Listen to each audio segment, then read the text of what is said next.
Couple minutes late, Judge. All right, let's, are you ready to proceed, State? Yes, sir. Vince, you ready to go? Yes. All right, let's get our jurors in. Who's your next witness? Detective Timothy Kurdys. You recall him? Yes, sir. Okay, thanks. Welcome back.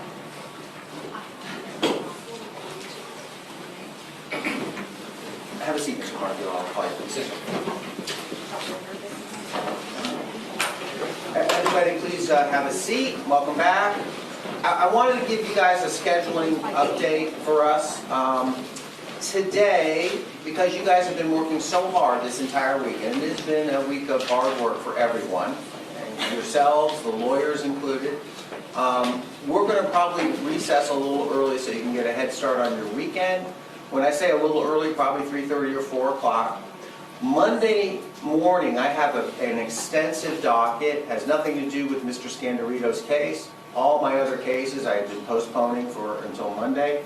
So we're not going to get together till 1 o'clock on Monday. So you'll have Monday morning off as well. Monday, we'll come in at 1, and we will work late on Monday. So does that present a particular problem for anybody to work? When I say late, I'm talking about 6 or 7 o'clock, because I do want to get as much done on Monday as we can. Is that a particular problem for anyone? Just let me know. Okay. Well, it's still light out, you know, now anyway, as late as 7:30. So be prepared to work late on Monday. It may turn out that we finish early on Monday. And of course, I'm pushing the assistant state attorneys to put on as much as they can in the next couple of days, and then we'll take it from there. So that's our schedule, at least for the next 2 days. And with that, let me turn now back to the people of the state of Florida. Mr. Parnatello, you may call your next witness. Your Honor, this on the state recall Detective Timothy Kurdys. All right, thank you, sir.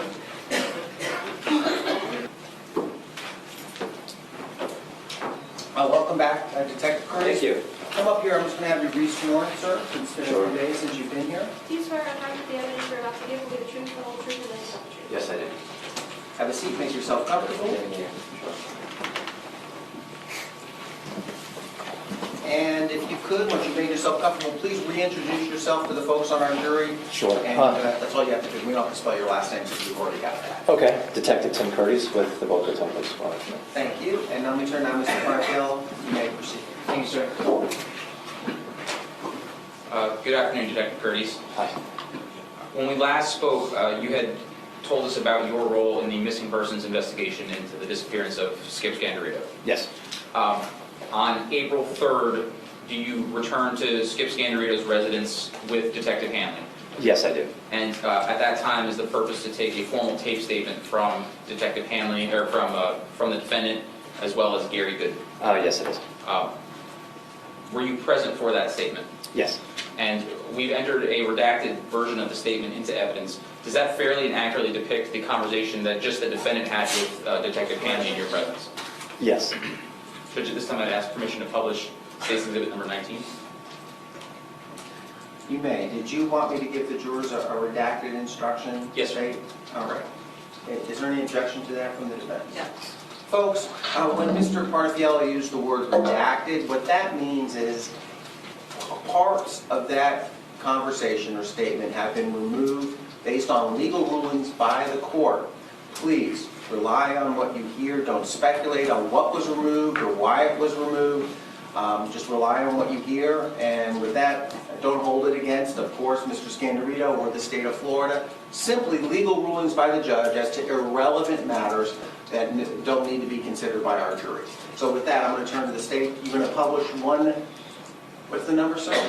State's Exhibit number 19, Your Honor. 19. Yes. Okay. All right. How long is that, sir? Approximately 43 minutes. 43 minutes. Okay. All right, folks. It's not. It's just audio. It's not video, right? That's correct. Okay. All right. Detective Hanley, Boca Raton Police Department. The date is 4/3/2018. The time is 5:50 p.m. I am at 412 Northwest 72nd Street, reference to Boca Raton case number 2018-4573. Interviews are being conducted with James, your last name? Scandirito. Junior, your date of birth? 10/15/68. Okay, can you guys just raise your right hands?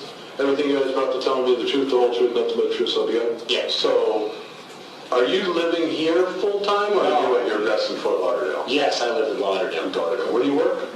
I have my own real estate business. I consult with a company called Colfax Realty down in Coral Gables, and So you're really self-employed? Self-employed. That's an easier way to say it. Tuesday morning. Do you see your dad since... So Wednesday, I meet him at Southwind's golf course to play golf. Okay, that's where? Lyons Road was, like just west of the turnpike off of Lyons. Okay. It's in Bucket. What time do you guys meet over there? 9:15 is our tee time. I probably get there right around 9. Okay, My dad's already there. okay. As I'm walking up, he kind of sees me and he walks over, and we ended up going into to pay at the pro shop. Okay. We get right off. We're only 2, so we were supposed to be a foursome. 2 other buddies of his. Of your dad's buddies? Yes. Okay. He plays with these guys usually every Wednesday. Okay. They Do you usually, know their name? yeah, Steve Staggs.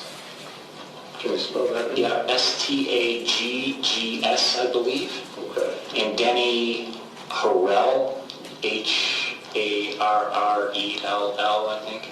Okay. They didn't show up though? They canceled. Okay. Skip texted me and said we're only 2. Okay. So we kind of go right off. Okay. And we start playing, and just as a twosome. And, we're talking, and he tells me that he had met a woman prior to us teeing off, and, was interested in her. Okay. Now, he's got a couple of other girlfriends, but he doesn't talk to me about that stuff. My mom passed away less than a year ago. Oh, my condolences. Yes, thanks. So, he talks to these guys, I think, about his love life a little bit more, obviously. And I don't want to hear, But anyway, but he shared it with me. I didn't see her, and... Did he give you a name? No, he didn't give me a name. Okay. We finished the round. He dropped me off at, I don't know if you don't know the course, but when you come off, before you go back to the cart barn or wherever, back to where you get your clutch springs, I got off because my car was there. Okay. So he dropped me off, I put my clubs in, and I went back to, I think I did a couple of errands, but then I went back to his house. Here? Here, yes. Okay. Wednesdays is a day that Sally, his friend who didn't come over, people come over and watch Survivor on Wednesday night. And have dinner. Yes, and have dinner. This was Wednesday's the 28th. Verify. Sorry, what date? Yeah, Wednesday the 28th. My mom's 75th birthday is the 29th, March 29th. Yeah. So him and I are going to spend the day together, for my mom. On the 29th? No, on that day, Wednesday, Okay, yes. So he comes back. I don't recall times, honestly. Roughly, you know, Well, 9:15 we teed off, so 10:15, 11:15, 12:15. 1 to 2. Okay. Something like that. Okay. So we kind of hang out during the day here. We were drinking tequila. My mom loved tequila. Okay. So we broke open the Patron XO. You know what that is? Good stuff. I don't know golf, but I know. It's like a coffee flavor, right? And, because we're kind of wimps with, we're not going to drink shots of tequila. So, anyway, so we ended up drinking, Patron and, had dinner. We had whitefish, or some kind of a fish. Got pretty hammered. Watched Survivor. And I was too drunk to drive home, so I ended up spending the night. Wednesday night at the Wednesday night here. Okay.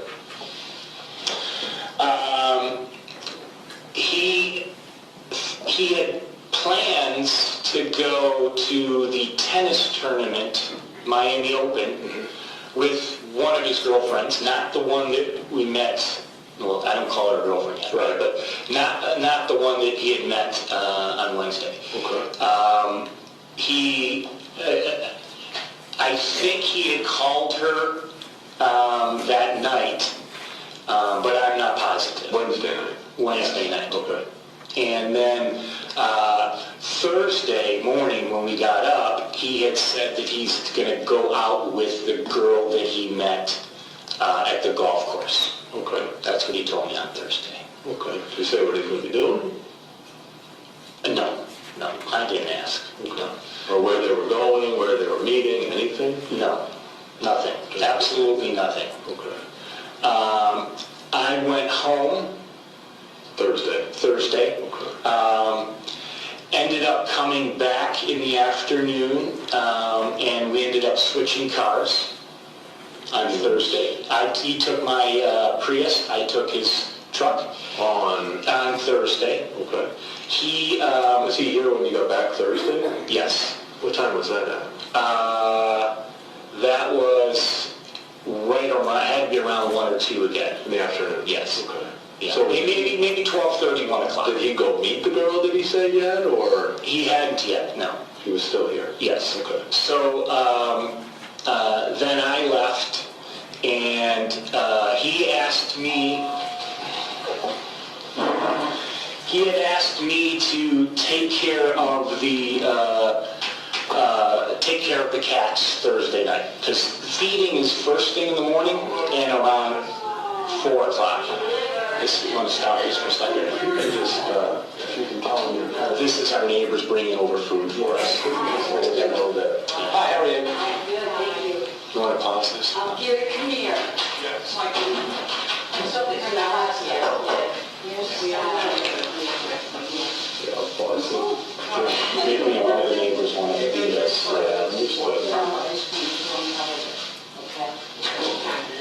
So you might want I think he just hit that, because that's going to stop it. That's cool. It's almost, I put my feet in today, it's almost ready, it's not heated. Almost there. I think it's ready to go. I went in a couple weeks ago and I just froze my balls off. Oh, no, you can't go in there. That was nice. Thank you. Yes. Yes. Nice. Yeah, well, they're coming. Okay. So switched cars, left. So that's when I think he went out. Oh, they're on one, you said? Yeah. How come you switched cars when you was using? Because he told me that he wanted me to get some stuff out of the garage. I can't believe this, but he wants to start parking a car in the garage. Okay. You know, my mom's got rid of all kinds of shit in there. I have books and things like that. So that was the reason. So, but he asked me to come back to feed the cats at around 4 or 5 that night. So that meant that he was going to be staying with her or with her. At this point, does he give you any more information about it? Nothing at all. I end up not coming back till probably around, 7. Okay. And another neighbor had already fed the cats. Okay? So I end up just staying here. Okay. And then I end up taking care of the cats in the morning. That's Friday morning. Friday morning. Okay. My dad comes home and I end up switching the cars back with him. Does he say anything about where he was? I didn't ask, no, didn't say anything. I didn't ask. Himself? Yes, it was by himself. Okay. From that point, I left, and the next thing was to see him on Saturday for when Gary came to town. Okay. Did you stay here Friday night? No, I did not stay. Okay. Understood.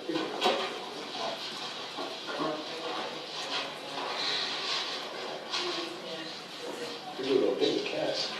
So I'm saying, usually, where are your cats anyway? They're scattered around. They're outside. I think there's one that's sitting out there, the flag. No, I'm not allergic to cats. Oh, okay. I think I already saw something, but usually I The lady officer that came was as well, when she came on Sunday. I haven't seen one of these. Door.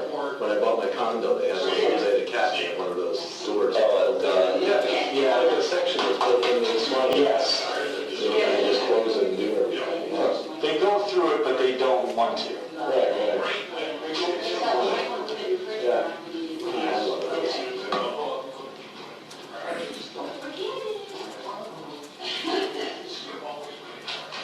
Yeah, cats, we try to get them at 4, we feed them and keep them in. Okay. That's not relevant. So then you come back Friday, Yes. cats are fed. No, Friday I come back and I switch cars with my dad. Okay, what time was that at? That was around 2 o'clock. Okay. Just so I can back up, the reason Yes. your dad wanted to switch cars, was it you or your dad that wanted to switch cars? Well, he wanted me to get shit out of the garage. Okay. So I can't fit it into my Prius, so it was, he was fine with it. Okay. The Prius is actually my mom's old car. Oh, I understand. So it's really his car too. Gotcha. So, Do you drive that normally, or do you have? yeah, that's all I drive. Okay. That's all I drive. I give him money to pay for it. Okay. But, it's kind of it's sentimental, So you swap cars back Friday? Yes. And then what? Then I'm done. I leave, I go back home. Apparently I missed a call from him at midnight. And I didn't even Midnight on Friday night. Okay. I didn't even know, Where and were you Friday? You went home? yes, I was down in Lauderdale, yeah. Okay. But I missed the So call. after you swapped cars, you Yeah. left and went back to work? Yes, yeah. Okay. Yeah. So I missed this call. Okay. Saturday, I come back down here to meet, my dad, and What time did you get here Saturday? I got here probably, I would say like 11-ish, 10:30, 11. I went to breakfast at Luna Rosa. That is next to the Sandbar and Boston's over there in the beach. Okay. Yeah, I had asked my friend if she was available to join me, and she wasn't. Okay. So I had lunch there, met some guy from, I don't know where, he's from like North Carolina, a lawyer, his name is Marriott. Then I ended up coming back, coming back here, and I texted my dad, I want to say it was around 12:30 on Saturday. And then didn't call him until around 6 o'clock. Does he answer you Saturday? Saturday night, it goes, no, he didn't answer. I texted him, I think I said, "Are you home?"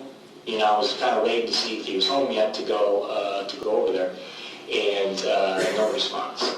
No response. And then when I called him Saturday night, it went straight to voicemail. Okay. And then what he had said about... Do you talk to him from any time from Friday when you were here to the point you text him on Saturday? No, Nothing. nothing. Other than the missed call, which I didn't even realize. Like I said, I still kicking myself that I didn't pick up or I didn't What was realize. that missed call? I think it was 12:18 or 12. I thought it was around midnight, I guess, but he probably had the exact. Does he leave a message? No voice message. Okay. So for the 3 days that he talks about, he doesn't tell you where he's been, where he's going? Just that he's been with this woman. Okay. But doesn't say what they're doing, where she lives, Nothing. where her house is? No. What their activities are going to be? I'm assuming their activities are sex. Okay. I'd say, yeah. Yeah, I mean, I would, why do you say that? Well, because I gave him some Viagra. You gave your dad some Viagra? Yeah. When did you do that? I gave that when I came back on Thursday. You gave him Viagra. Did he ask for it? Yes, he asked for it. I How does that come? Again, Didn't know that. how does that come? I didn't, I'm sorry, I didn't. No, I mean, it's fine. I just didn't know that. How did that conversation go? It was, he knows that I, kind of have a sordid sex life, so to speak, in terms of What? I have sex a lot with girls. Okay, nothing wrong with that. That's legit, okay. And so, I'm not a Viagra guy in terms of using it all the time, but I have some, and he knows that. We talked about it before. And he kind of came out of the blue and asked me about, some on Wednesday night when we were drinking. Okay. So, but I didn't think of anything about it. And then the Thursday morning, he had asked, if he could have some. Okay. So I gave him some. And I love my father, and I don't want to put. This is an embarrassing kind of situation. But Okay. No, nowadays it's normal. well, yeah, okay, good. I'm glad you feel that way. But I don't, I just don't want to, Right. that's something that's.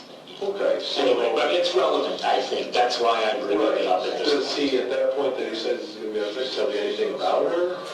No, I mean, I don't know how many times I gotta tell you. Well, I mean, when I say that, was he paying her? Was he... I don't believe so, no. So it wasn't like a paid... No, I don't think, and my dad's not flashy, or it's not, he doesn't wear watches, he doesn't have a lot of money. It's not like it's a, I didn't feel like it was going to be a take advantage. I just thought that, he's dating a couple of girls, and he's, When you say he doesn't have a lot of money, how is he doing financially? What's his... well, he's retired. I think he's got a pension from his, his house. He was a judge. But, millionaire by any stretch. He's able to maintain the house himself, pay his bills? Of course. Not behind? Of course, yes, yeah. How about like his mental status? It's good. I mean, I think he's... Oh, so Mom's birthday was Wednesday? It was Wednesday, so it was all kind of, it was all kind of weird that we had a good time partying for my mom's birthday, and then, Viagra to go bag some other girls. But I know he's dating 2 other girls, and I don't have a problem with it. My mom's dead, and he should move on, right? But I just don't want to hear sordid details, that's all. Does he give you the sort of... No, of course not. No, he doesn't. That's awful. He doesn't. He's never told me anything about having sex with any of the other 2 women that he's been with. He's never told me anything about that. I think he might tell these guys, but he doesn't tell me. And I don't ask. Has Gary mentioned anything to you about it? Or... Since he's mentioned that he has hooked up with Betty, the one that was going to go to the tennis, but not Rita, the one that he said they were supposed to. How about this new girl? Does he mention anything? Does Gary tell you that your dad mentioned anything about this? The only thing Gary tells me about the new girl is that she's 62 and they're going kayaking. She's outdoors type of person. And Did your dad have anything about that? My dad told me they were going kayaking on Friday when I switched cars. Okay, what did he tell you about that? He just said, I'm gonna go out kayaking with this woman that I've been with. I just said, don't take your kayak, He said, no, we're going, she's experienced. That's all she said. Kayak girl. Did he tell you where they're going kayaking? No. Okay, should that normally kayak? No, he's done it a few times, I think, out on the lake here, but he's, he's athletic. He golfs twice a week, he plays racquetball once a week, he plays tennis once a week, he works out. He's healthy, yeah. Any medical issues at all? I mean, he's had heart attack, he's had triple bypass, high cholesterol, bad knees and bad hip, but he got knee injections, so I think those were okay. He limps around like, he's got bad arthritis, but it's because of the pounding on the, hard courts of tennis and racquetball.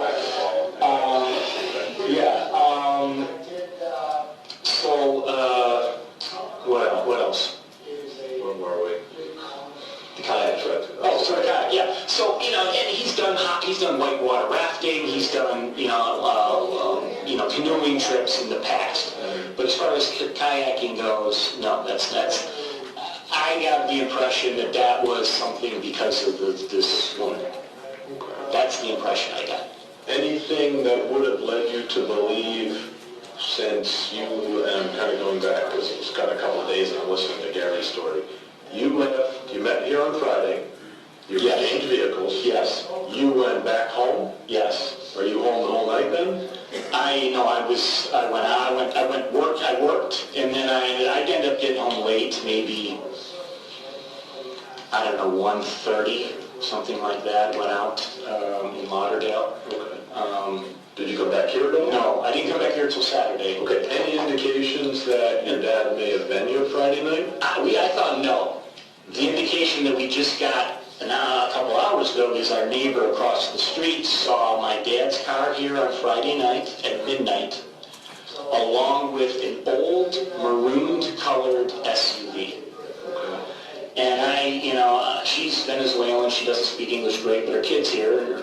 And I said, listen, are you sure? She pointed to this picture of a maroon color. I took her outside, and I said, are you sure you didn't see this car? I pointed to Gary's. No, that's not. I said, are you sure you didn't see my car? She goes, no, I know your car. She's adamant that at midnight, there was, his car was here with some SUV. Surprise to me, because I didn't think that he was here on Friday night. Right. I don't know if it makes sense, but, maybe. Right, you never know. Any indications anybody else was in your house at all during that time frame? No. Since the time you and your dad were here? No. Anything missing? Nothing was missing. Nothing was missing at all. Anything disturbed, out of place at all? No, not at all. Okay. Your dad's phone, have you been able to, I know Detective Kurdys was working on the phone, were you able to check your dad's phone records at all? No. Nothing to see? His cell phone records? No. I mean, if you want to give me a copy, I'd be happy to look at them, but no. I don't know if he had any of these. Yeah. Okay, I didn't know if you had a chance to get them and look at No, them. but what they've been doing is calling everybody. But I noticed there's been people that have been missed. So you might want to go back through the phone records again. People need, a lot of them that have been texting. Okay. So I don't know, sometimes it maybe takes a while to get that, I don't know. But, a couple that it said, I texted him on Thursday for, because it's Terry's birthday, it was my mom's birthday. So there was a few texts, I think, there. When they're calling the people in the phone, they're immediately then calling me. Okay. How about like your dad's banking account? Anything unusual? No, there was no charge. I mean, he doesn't use credit cards a lot. He's cash. He usually keeps a couple $100 on cash, maybe something like that. Not a lot. Okay. I was going to ask you about that because bills are coming up. Is it okay if I, start paying some bills and things like that? Yeah, sure. Okay, I just want to make sure you're not going to think, anything suspicious about that. But no, there was no activity at all on the credit cards. I think there was a Publix maybe, but no, nothing out of the ordinary. No, I looked to see if there was any dinners or drinks, Right. and that would have made sense. But Any kind of things you would have been buying with her? correct. But just if they did go out somewhere, maybe he paid cash. Okay. And he usually keeps a couple $100? I would say that's about as much as he would. Okay. What kind of places does your dad frequent? Where does he like to go? Or does he like to eat dinners? He's going to take someone out to dinner, whether it's these women that he already knows, a new woman. Yeah. Is that his local place he likes to go? He ain't going to take a woman there, but the dock, he likes to go to the dock, places maybe on Atlantic Avenue. I think, Betty, I'm trying to think, they went somewhere for like lobster, but not like the, maybe like the Boca Ale House where they got lobster night, something like that. He's not going to Houston's and places like that. Kind of middle level good restaurants, so to speak. Your dad's vehicle, I've been searching for somebody, they found it in Delray. Yes, So about that area. Do you know that area at all? yeah, used to live on Southeast Federal, Southeast 5th, north of Atlanta, so I know Delray very well. I used to manage a real estate office downtown Delray, on Boca Delray. Just backing up, family, this, ever since I was 2 years old, this was always our second or vacation home destination, Boca Delray. So we know this. My mom moved here in 2000. I moved here in 2004. So yeah, I didn't really realize it was a boat launch. I drive by it, of course, all the time. I mean, maybe I did, but I'd always kind of thought more of it as a park because it's got that, the swing set and it's got. Did your dad know that area? Yeah, my dad knows this area very well. Oh, but did you know that park? Was it somewhere he frequented, or? I don't know. Again, Gary and I are now the Hardy Boys. We're trying to figure this thing out too. My guess is that maybe they didn't leave from there unless they went maybe north, But maybe that they left a car there and were planning on that being the last destination. If they went in the kayak at all, that would be my surmise. Today we went put flyers up. We made these missing flyers, and we put them up everywhere. And we went to the marina that's right outside of the thing, and the cameras are pretty good there. If somebody was coming out of, who knows? But if somebody was coming out of there and started heading south, I think you would see them on that camera. Right. So that leads me to believe that maybe they didn't, unless they, you mentioned 8:46 was the time of the last ping. I mean, unless it was dark when they went out, but I can't see my dad's early riser, but I can't see them going out before it's sunup. Do you see that? Anybody doing that? Really? They do? Maybe they do, but I don't know. It's calm. It's dark. No, but maybe 7 o'clock, right? Anyway, or go north. If it was me, I would have gone north and just stopped at, Deck 84 and lunch or whatever. But maybe they were coming north from somewhere else, and that was the car to get into, So no, I don't, I don't think that was the place that he picked. I don't think he had anything to do with the planning of the kayak trip. Right. He doesn't know that. That's not And any of your dad's property you find around here, his wallet, his cell phone? No wallet, no cell phone. What did he normally carry in his wallet?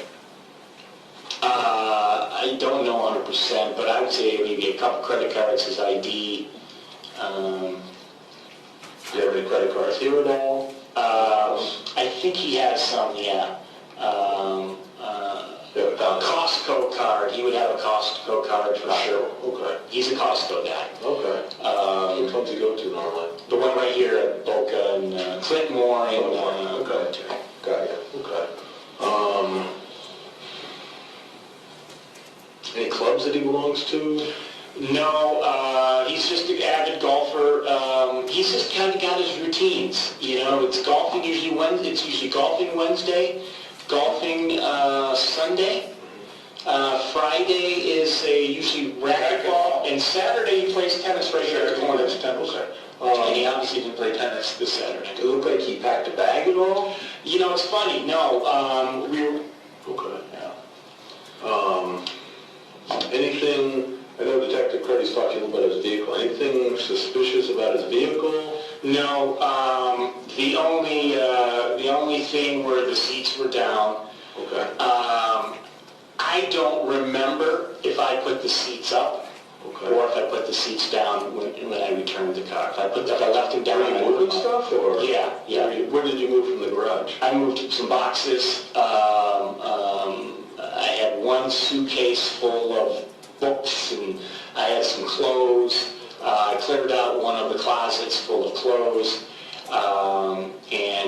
So yes, I put the Where did you seat take that stuff to? to my place. So it's at your condo? Yeah. Okay. you have anybody help you, or were you alone, or? No, I was by myself. In fact, Ernie saw me loading up the car. Yeah. Oh, okay. Yes. That gentleman here. Does Ernie have a key to the house? Yes. Ernie has a key. Okay, maybe I speak to Ernie. Is that okay with Ernie just coming in? Oh, yeah. Ernie's lived here about 34 years in that same house. Okay, no issue with that, Ernie? No, they're best buddy. Please do me a favor. Ernie is a very church-going guy, so if you could keep kind of some of the sex and stuff private, just keep that. Okay. Okay. But yeah, he saw me early in the morning loading up loading up the car on Friday. No, that was Friday morning. So that was Friday morning. Yeah. Okay. So, you were not here the whole week? You left? I left on Tuesday and didn't come back till Saturday. Till Saturday, okay. It's normally like it for you then? No, not really, no. But, I mean, since all this came to light, he had lied apparently to Rita, this other girlfriend, about going out maybe Saturday night. Now, does the girl Rita and Betsy know about I each think they do, no. But See, you could... now you know why I needed some Viagra. No, I'm just kidding. That's just terrible to say. Yeah. But Rita, so she thought they were going out Saturday night. Now, my dad's defense that he knew Gary was coming back Saturday. So for him, unless she was going to come out with us and go watch the ball game or come here, he wouldn't invite her here. Maybe if we went out, she would have. So the girls just show up here on the... No, I don't know if they've ever been. Betty may. One of them comes on Wednesday night to watch the... That's not a girlfriend. That's my mom. That's my dad's old court administrator, and Okay. that's my mom. That one, or Bigot Sally, yeah. Or Bigot. Betty may have spent the night at some point. I don't know, because Gary said that they've slept together. Did he talk to Dane on the phone? No. Okay. So, your situation, you hadn't seen your dad up until... Do you golf with him on Sunday last week? No, we didn't golf on Sunday last week. So you didn't see him Monday? When was the last time we golfed? I think was when we went to the dump. Did I golf with you on Sunday? Where did we golf on Sunday? No, I thought we golfed earlier in the week. At the dump? That was on Sunday. Okay. I thought we canceled on Sunday and we golfed the previous, like Wednesday or something. I guess it's not on. But my dad will have a text.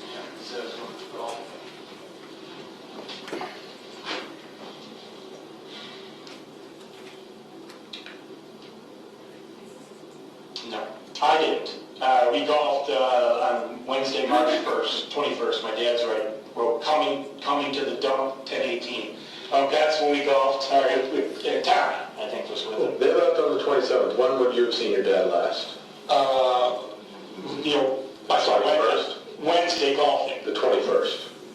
No, I mean prior to Wednesday the 28th. Yes. Or was that a week before that? Yes, I don't think I saw you guys over the weekend.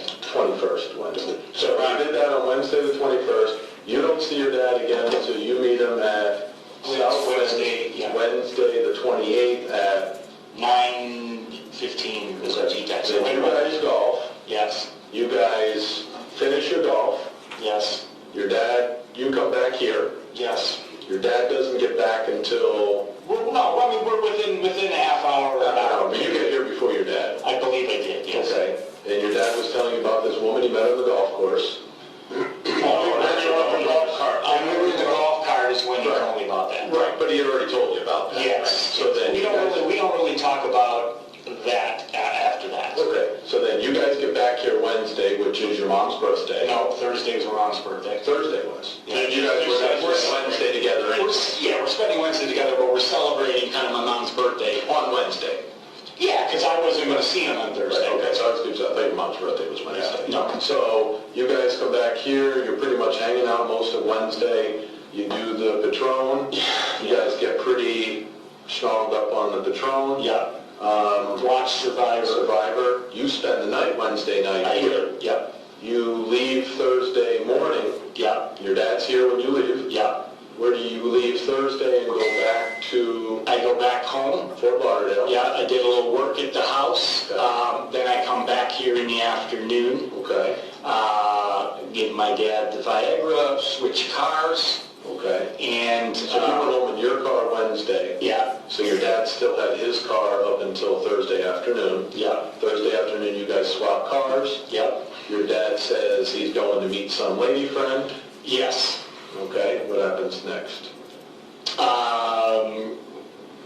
You Thursday, so swap cars. You yes, swap I told him, Thursday. he asked me to go, to take care of the cats,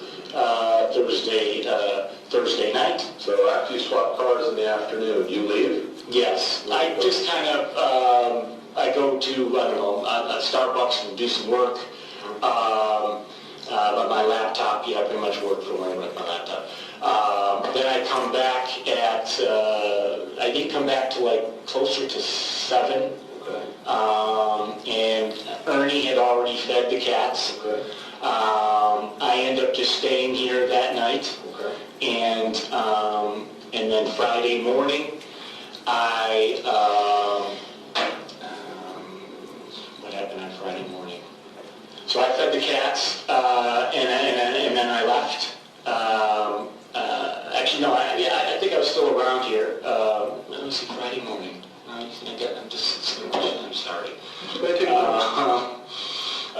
Friday morning I leave, and but my dad texted me about, hey, how did it go with the cats? I said, fine. I told him fine. I was late, so Ernie fed them. He goes, we'll meet in a little bit to switch the cars.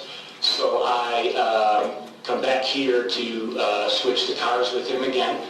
What time do you switch cars? It was 2-ish. From that point, I leave, and then I go home, and I don't come back until 11 o'clock on Saturday or so. And that's it. Okay. When do you move the stuff to your house? All the stuff that you had here? Friday. Friday you do that? Yes. Okay.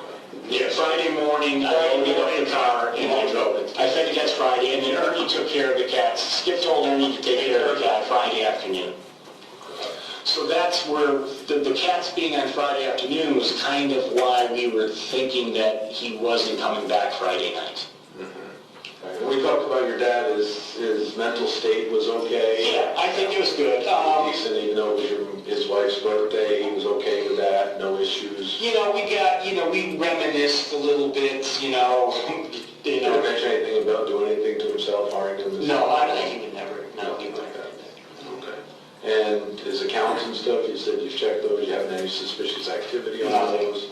No. Any place your dad would have been using the credit cards? No. This woman that he's with? No. Like I said, if he took her out, he had to have cash. I told him that he has usually a couple $100 at the most, but there was no withdrawals. Do you mind if I just kind of take a look around? Sure. All right, that'll conclude the interview. The time is 6:42.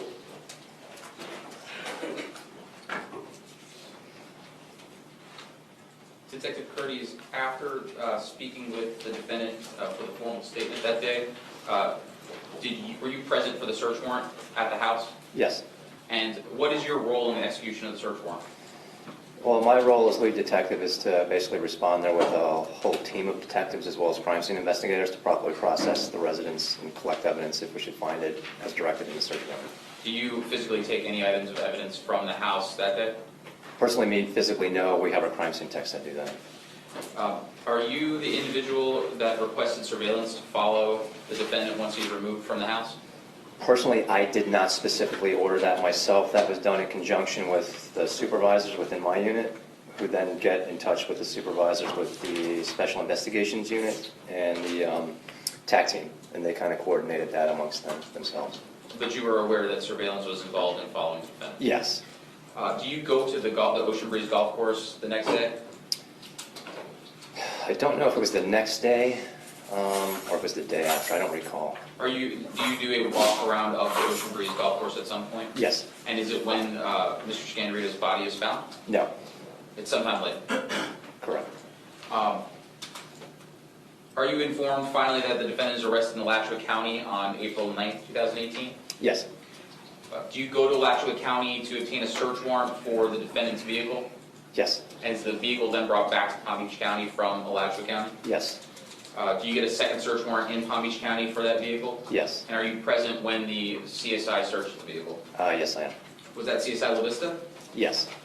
Did you find any plans in the defendant's vehicle for a place that the defendant intended to go in that vehicle? Yes. Objection to the characterization. I'll rephrase. All right. Did you find a travel? Rephrase your question. Did you find a travel itinerary in the defendant's vehicle? Yes. What did you find? Well, it was basically a handwritten note, and it had, from what I could read on the note, it had a company by the name of Jetly attached to it in red marker. And it also indicated, from what I could read, a possible itinerary from the Cayman Islands to the Dominican Republic is what it looked like. And do you know what type of business Jetly is? Yes, I do. What type of business is that? It's I don't want to say a jet charter service, but they do charter jets as well as small private planes. Like, so private planes? Yes. At some point, do you get a search warrant to take the defendant's oral standard DNA? Yes, I do. And do you travel, do you meet with the defendant on May 16th, 2018 and obtain an oral standard from the defendant? Yes, I do. Your Honor, at this time I move State's Exhibit number 116 into evidence. No objection. All right, what is it, number one? 116. All right, that'll be admitted without objection to the next state exhibit.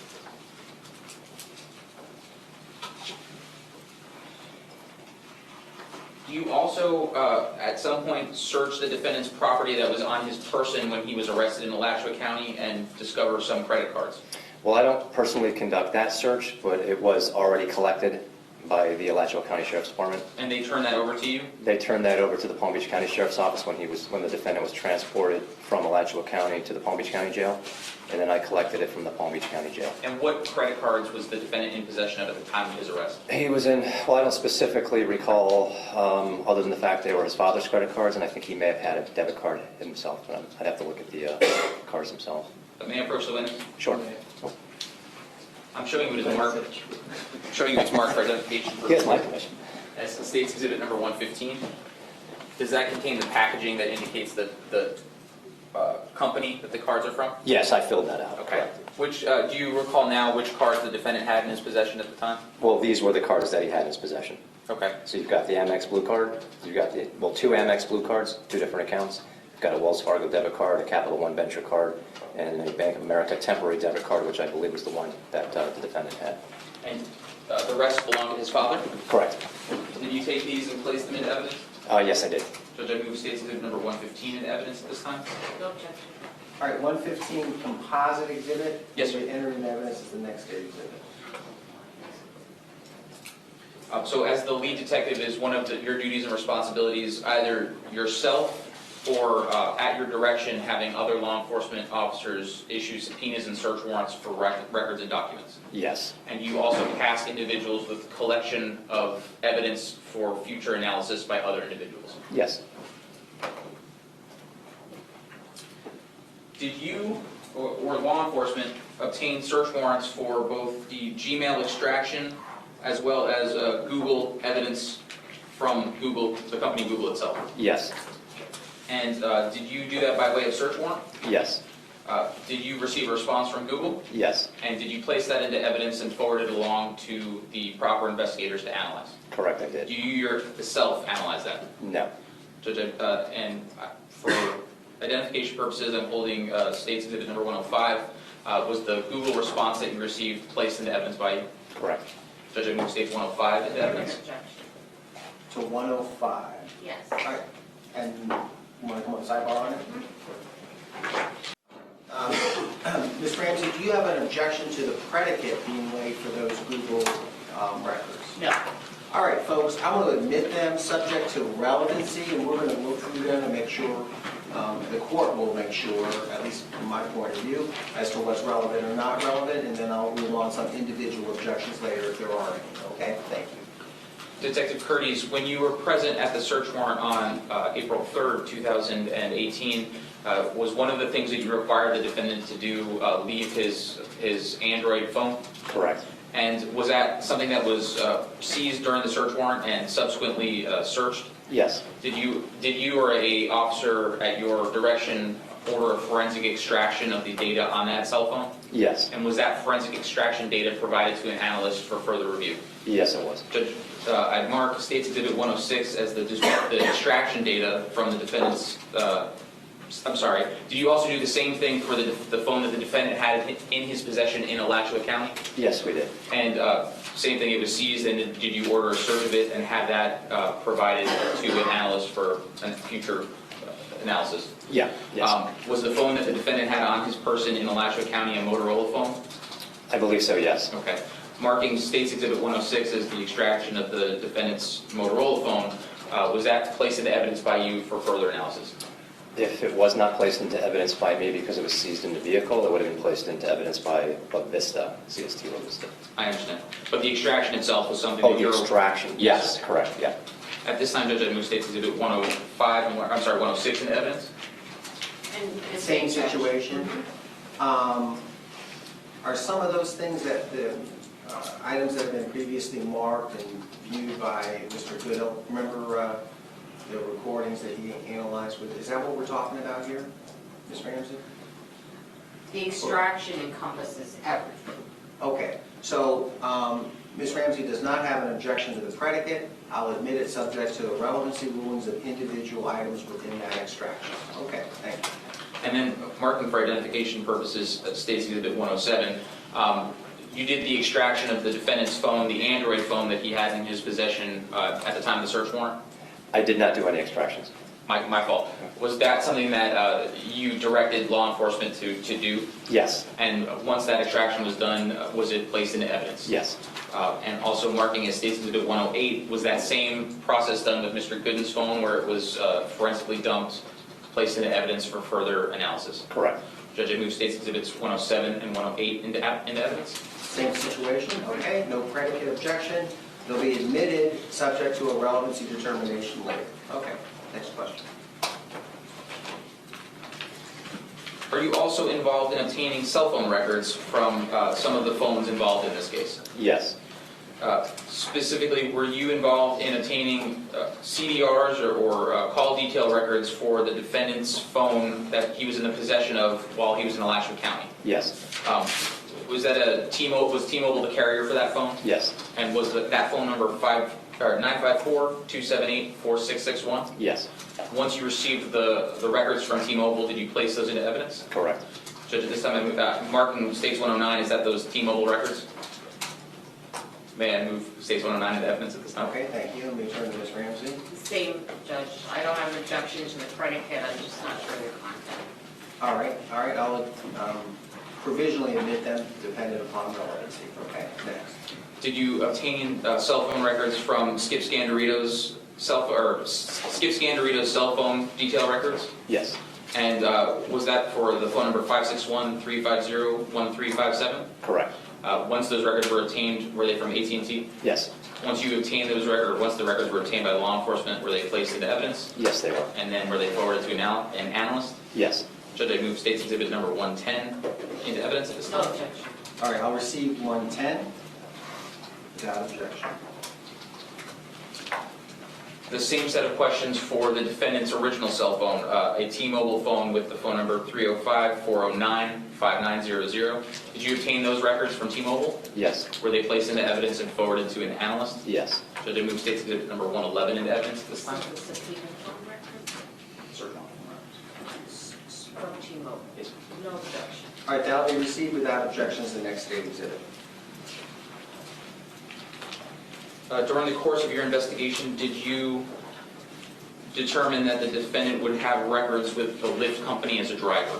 Yes. And did you or someone at your direction subpoena the records of the defendant as a driver for the Lyft company? Yes. Were those records received and then placed into evidence as well? Correct. Judge, at this time I move State's Exhibit number 112 into evidence. No objection. All right, 112 will be received without objections to the next state exhibit.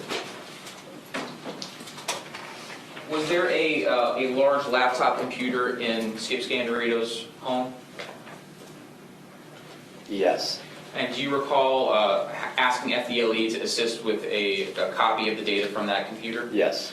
Did you get that data copied and then request that someone later forensically analyze that data? Yes. And was it provided to you on an FDLE hard drive marked as State's Exhibit number 113? I believe so. Judge, at this time I move State's Exhibit number 113 into evidence. Again, no objection to the predicate, I'm not sure the content. All right, folks, I'm going to provisionally receive this exhibit based on a predicate stipulation between counsel, but we'll rule on the relevancy of certain items within that exhibit later.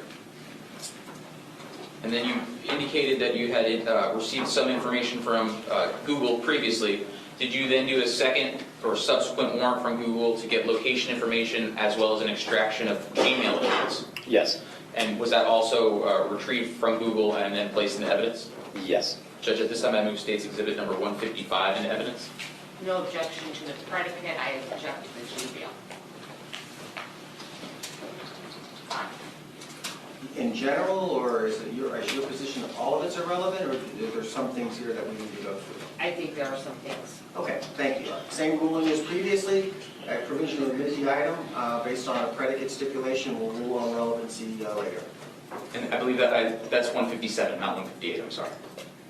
It's 157. Sorry, it's 158, not 157. All right. He said 155. So what is it? What's the number? It should be 158. Why don't you take a look? Just It should be 158. all right, 158. Thank you. Did you also utilize a search warrant to obtain information from Amazon Echo? Yes. And did you receive audio files from that Amazon Echo? Yes, we did. Do you know the time frame for which you received audio files from that Amazon Echo? I believe it was from the 26th of March through, I want to say, April 3rd. And why was that the only time period that you requested data from? Well, that was the relevant time frame that was going to be helpful for our investigation at that point. Did you receive that evidence, or did you receive those files from Amazon and then place them into evidence? Yes. And Judge, that has been previously marked as State's Exhibit number 114. At this time, I would move State's Exhibit number 114 into evidence. Okay, and the court previously has overruled the defendant's objection to 114, and they will be received. Assuming you don't have an objection to the predicate. Not to the predicate. Okay, so I'm overruling the relevancy objection, and we'll admit it. All right, next. And Your Honor, I would ask to publish portions of 114 at this time. Okay, you may. May I approach the witness? You may. Detective Kurdys, when you reviewed the Amazon Echo response, in what format are the file names? I'd have to review that. May I approach you? Let me show you the Amazon Echo response.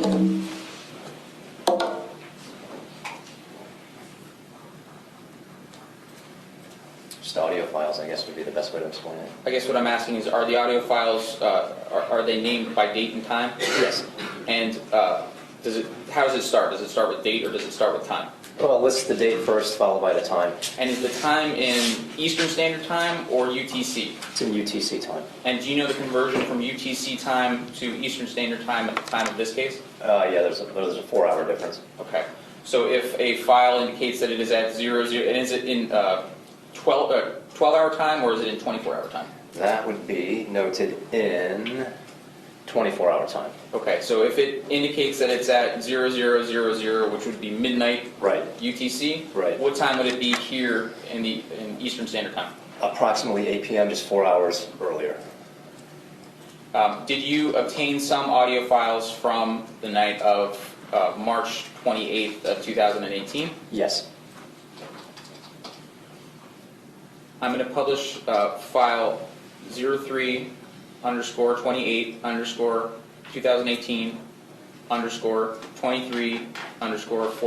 03_2008_23_44_49 UTC. What was the time of this audio recording in UTC? It would be 8:44:49. Oh, in UTC, it's 23:44:49 hours. So that that's- would be 8:44:49 hours Eastern Standard Time. Gotcha. That was my next question. Okay. So it says it's 11:44 in UTC. It means it's what time in? Oh, 11:44 would be 7:44 Okay. p.m. So this file is at 7:44 p.m. Eastern Standard Time, correct.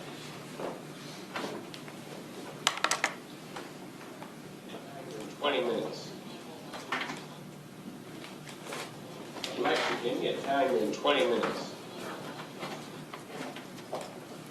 And then the next file is 03/28/2018, 23:59:20 UTC. Right. What would the time be here? Just short of 8 p.m.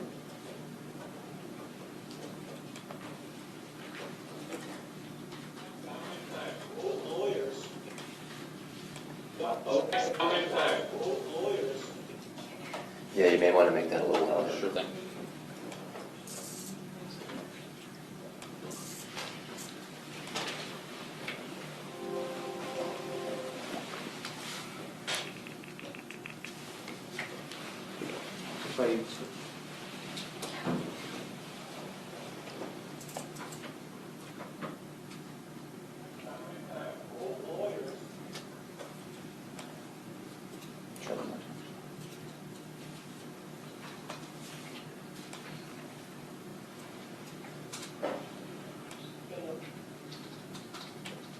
Alexa, how many times?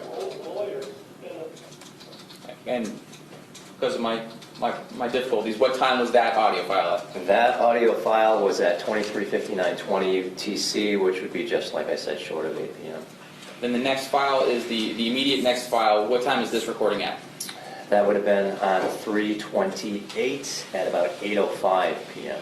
And what is the time that is indicated on the Alexa timestamp? Well, on the timestamp, it's going to indicate 3:29 at 00, just after midnight, 5 minutes and 3 seconds after midnight, but then you have to subtract that 4 hours. So what time was this actually recorded? At about 8:05 p.m. on the 28th.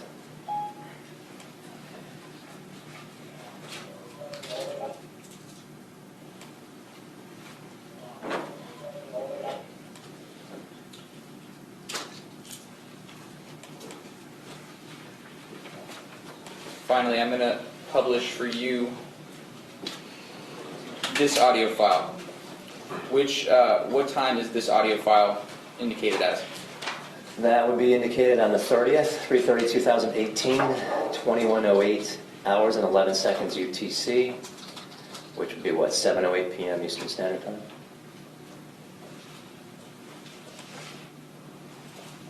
Play all that's been recorded.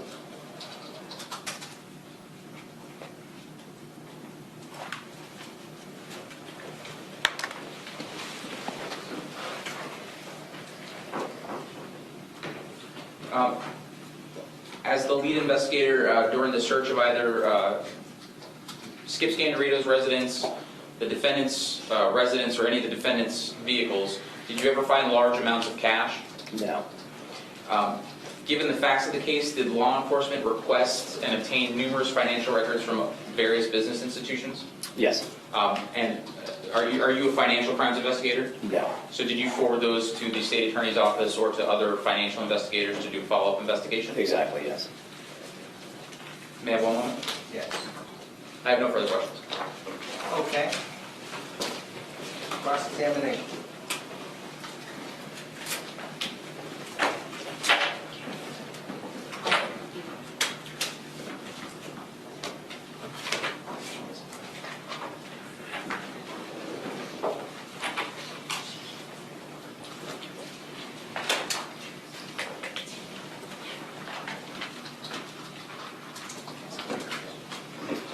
Detective Kurdys, during the course of your investigation, you did speak to a couple of females, one of them by the name of Rita.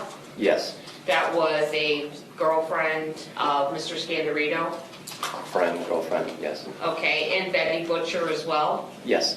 Okay. The statement that we heard today that was played from Jimmy, that statement was given on April 3rd of 2018? Yes. Okay, so it was long after, or several days after the death of Mr. Scandirito. Several days.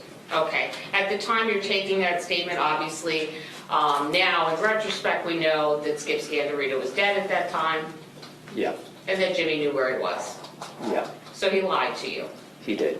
Okay. Now, the echo that you just played, those segments that occur on the evening of the 28th, The first one appears to be someone saying set a timer for 20 minutes. Correct. And the next one is someone saying number of minutes. That one was a little hard to understand, but I believe you're on the right track, yeah. Okay. And then you played one that was from March 30th at 7:08. That is a different voice that has been identified in this courtroom as Jimmy's voice, saying play everything back that's been recorded. Correct. Now, when you got these records, you got them by subpoenaing them, correct? No, they were obtained via search warrant.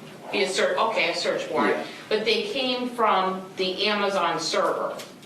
They came directly from Amazon, so Okay. I mean, I know you're not a computer detective, sir, but you can't individuals can't erase things off of Amazon server. if you're telling me that's true, then I'll believe you, because I don't know how that works from Amazon. Okay. You've certainly never received any information that anything is missing from the echo recordings. Correct. And there's nothing on there that where you hear like Mr. Scandirito being killed, Right. or threats being made, No. violence, things breaking, No. nothing further. All right, let me turn back to the state attorney, Amy Reederer. No, sir. All right, thank you, Detective, you may step down. Thank you. Dave, you have a next witness ready to go? We do, Judge. Okay, who's that? It's Don Martin. Okay, let me just see the attorneys up here at the bench. Don Martin. All right, thank you. Next witness. The state calls Don Martin to the stand.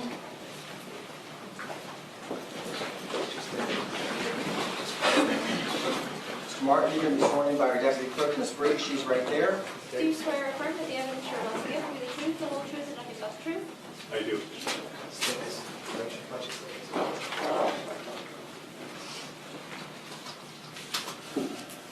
All right, hi, how are you today? Fine, thank you. If you could, in a loud, clear voice, please introduce yourself to the folks on our jury and spell your last name for our call.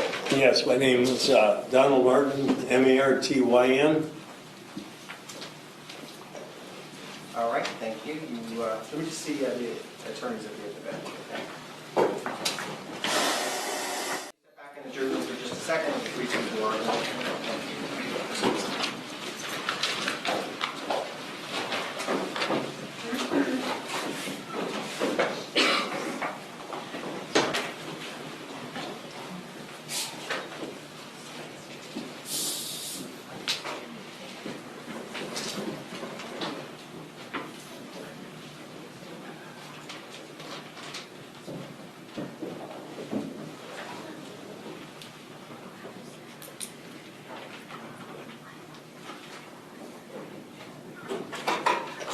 Okay, in this, the issue is the defendant's knowledge of the victim's finances and/or money.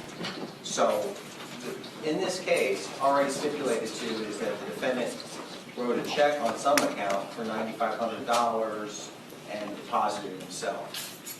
Is that what this gentleman is going to talk about, that account, or no? There are two accounts, Judge. One of them is in Answer my Pakistan. question Yes, directly. that's part of it. Okay. I can't answer it directly without addressing the fact that the two accounts are linked, but they are not the same account. But the check was written on a linked account? Yes. For which the defendant took $9,500 and forged, this is by stipulation already, forged his dad's signature and deposited that into his, right? That's correct. And that was done, on April Third. 3rd, right, okay. What other evidence does the government have about the defendant's knowledge about the breadth and, of the victim's assets? Well, Judge, I would first point to, I think the objection was relevant about this particular witness's testimony as to the financial situation of the victim at the time of death. So this gentleman is going to testify that he was the financial planner for James Scandirito and Senior. in Michigan, but he would frequently come down and spend time with him. He's aware of who the defendant is, and throughout his course in time in knowing Mr. Scandirito all the way through, number one, he can testify about any observations that he's made of the victim, which is separate and apart from the financials. Okay, all right. The separate. That's not what they're objecting to. They're objecting. Correct. I don't. Let me ask you the basic question. first. Is it the government's position that Ms. Ramsey's correct or incorrect, that in order for just the fact that he's worth, let's just say $5 million, let's just throw a number out there, just the fact that he's worth $5 million and that the defendant is going to inherit that, Yes. that's admissible in your view, irrespective of what the victim knows? The Yes or defendant. no? The defendant knows? Yes, is that your position? Or in order for it to be admissible, does the government, through some type of evidence, either circumstantial or direct, have to establish the defendant's knowledge of the victim's assets in order for that to come into evidence? So question one, is it come in irrespective of that knowledge? Just the fact that he's got worth $5 million and the defendant's going to inherit it all, does that bring all that money in, or do you believe that she's right, that you have to show some nexus between the defendant's knowledge and that money? What's your position?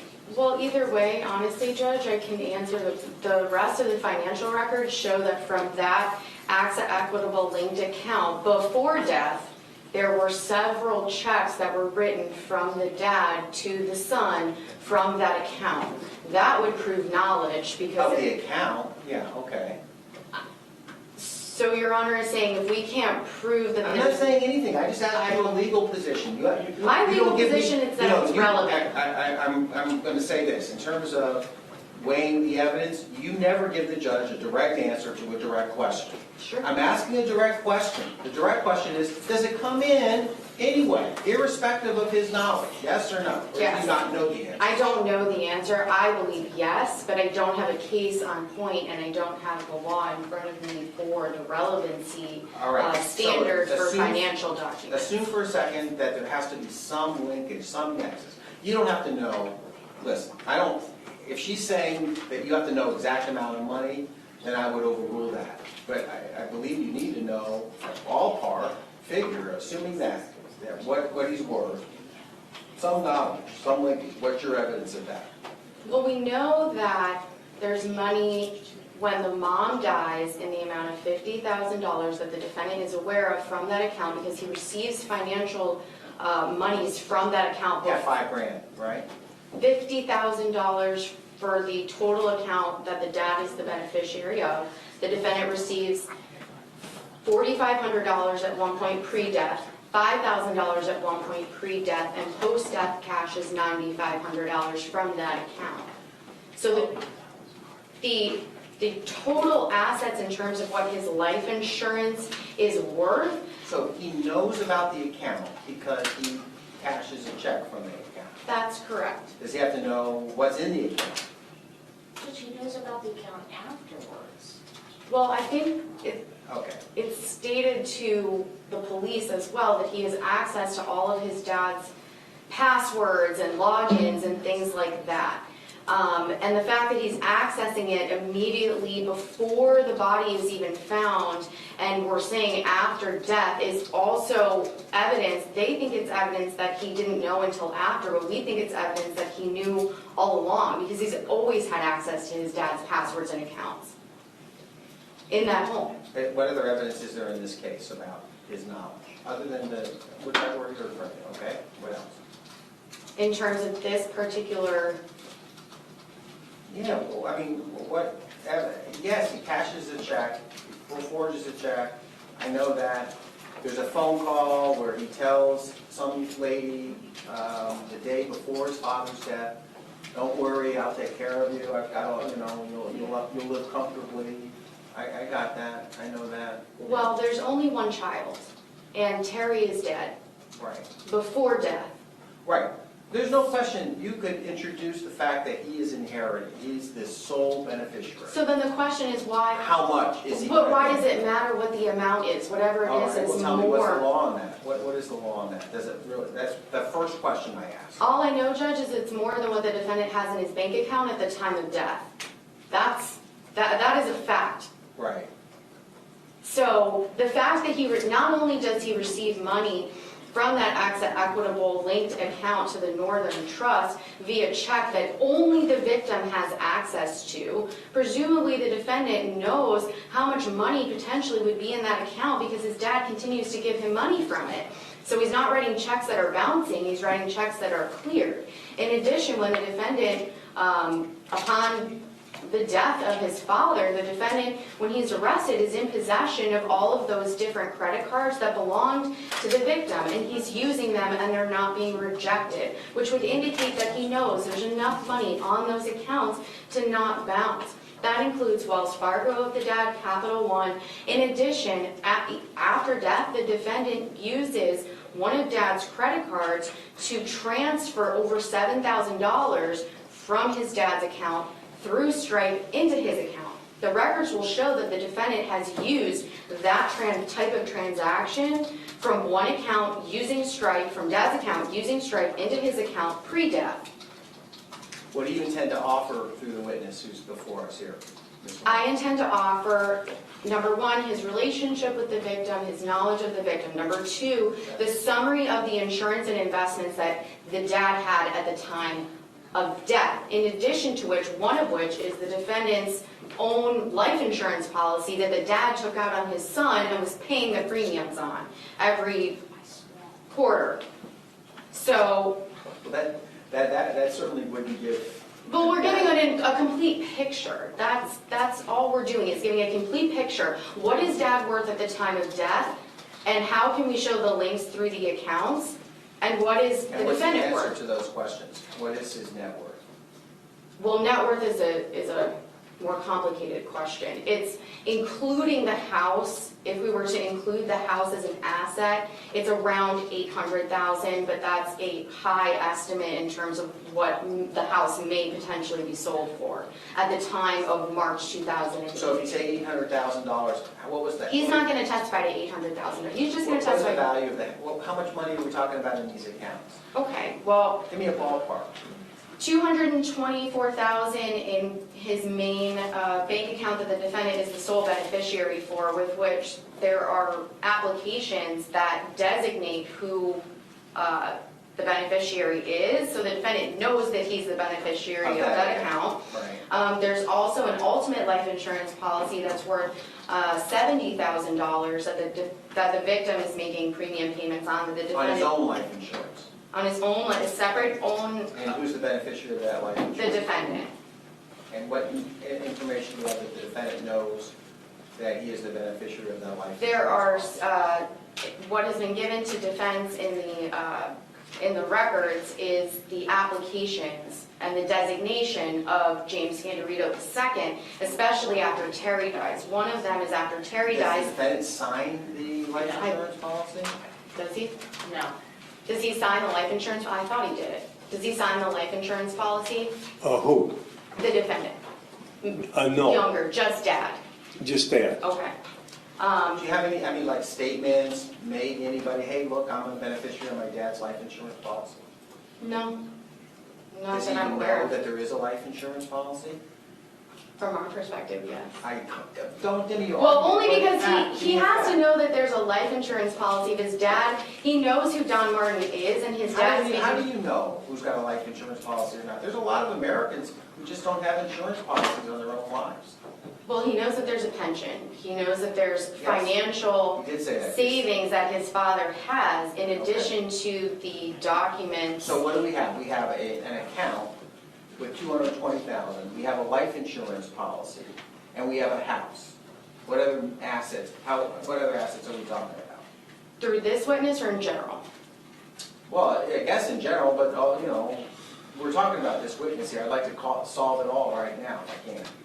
What other assets? We have a life insurance policy on his own life, with the beneficiary of the defendant. We have a account, I guess a Merrill Lynch or something. Right. And what I think is With important. $220,000. We have a house. What else do we have? What So main asset?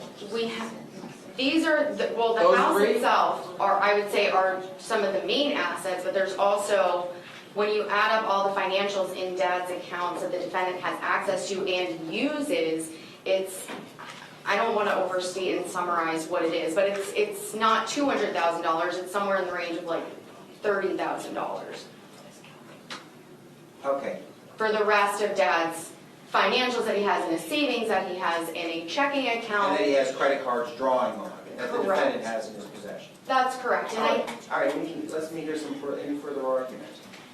Judge, just that, there is no evidence that he accessed any of these accounts prior to the death of his father. And actually, in that statement that the state just played, the police asked him to check the accounts and stuff, and he says, I guess I can if I have the logon, if the logon is saved on the computer. Right. Okay, which is how he accesses it, I know, but you're asking me to rely, listen, Well, Judge, you're relying on the veracity of the defendant's I'm statement. relying on the evidence the state has produced, and they have not produced any evidence that the defendant knew about the amounts in these accounts before it happened. And when the state talks about, well, he knew he had a pension, he knew he had Social Security, those aren't inheritable.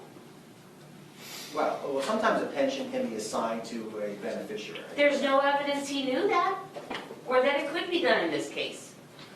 I don't know what amount of the 220, I thought he was making investments. I don't know how he got the 220,000 in a brokerage account. I don't know how Usually either. stocks, bonds. I don't know how either. He can explain it. Yeah, but Okay. he doesn't know. All right, thanks. It has to I be got it. motive. I got it, I understand. All right. I'm going to allow the government, since the defendant knew about the accounts, to bring in the amounts in the accounts, since the defendant knew about the accounts. I will not allow the government to elicit the amount of money in a life insurance policy until such time that there's some evidence that the defendant knew that there was a life insurance policy on the life of his father, and that he was the beneficiary of that life insurance policy. I will allow the house value to come in because the defendant knows that he's the sole beneficiary of his family's assets by virtue of the fact that the mother is deceased and that his father, is there a will that they're going to introduce? Did he die intestate? Is there a will? There is a will. There is a will. It was recovered in the financial documents from the home that I believe were And who's the beneficiary in the will? the defendant. I'm just asking you a question. Yeah, All right. I believe so. I'm allowed to- I believe the defendant. I haven't seen it in this part of the records. Judge, I guess I just believe that because he knew his dad was a judge, he probably has a state pension. I would assume that you have a state pension. I don't know how much is in it. I mean, come on, it's so attenuated. You could say that about anybody.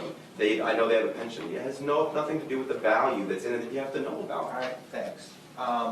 The And, All right, Correct. who's responsible from the state attorney's office, in this case, for developing the financial information with respect to the victim's assets and the defendant's knowledge of those assets? Who is it? Is it you, or is it Parnafiello?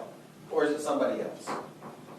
I can take, if it's about You don't know responsibility. who's the beneficiary on the will? No, I know who the beneficiary of every single one of the insurance accounts are. I mean, I don't right. believe that the will that was recovered inside of the home was the most current up-to-date will. And so there is a lot of, the house is currently in probate because of what's happening here, but everything else the defendant would inherit. The home would go to the defendant. So who's the lawyer handling the estate of the decedent? Currently, it's the lawyer for Sharon Scoble. I don't know who Sharon Scoble is. She's the sister of the deceased. And And they that person- summarized all- My God, that person would know everything about the assets of the victim. They would. They are here. Is that person a witness in this case? She's a listed witness, yes. She's a victim relative. What? So she's in the courtroom. Who are you talking about? Sharon Scoble. Oh, she's not the lawyer. She's not the lawyer. She's the sister. Your Honor She's asked. the PR? Yes. I mean, what is- Yes, she's the PR. She's not the lawyer. They've PR never listed the The PR, lawyer. generally speaking, doesn't They've know. never listed the lawyer. It's Miss Lou's down in Fort So Lauderdale. let's look at this case, big picture. Is the government incredibly prepared and organized in developing the evidence about the helicopter, the following of the defendant, the dismemberment of the body, the location of the body, yet when it comes to motive to kill, because this is a murder case, this is a premeditated murder case. You indicted this man for premeditated first-degree murder. When it comes to premeditated murder, financial motive, you're wholly unprepared in this courtroom to present to me arguments as to what should be admitted, why it should be admitted. You have no case law, you have no proof of his knowledge of whatever. I mean, come on. I mean, if there was something that was, yes, everything's critical, I understand that. But, come on, this is count one. He's facing life imprisonment on count one. You're claiming that he premeditatedly killed his father. Okay. Motive is critical in a circumstantial evidence case. Read the case law. Motive is critical. If I read those cases and I was thinking about motive being critical, wouldn't I spend 8 hours of every 10 hours developing motive, bringing that sort of evidence together, organizing it, marshaling it, presenting it, calling witness after witness for motive? Wouldn't I be doing that? Let's take a break. I'll come back. Recess.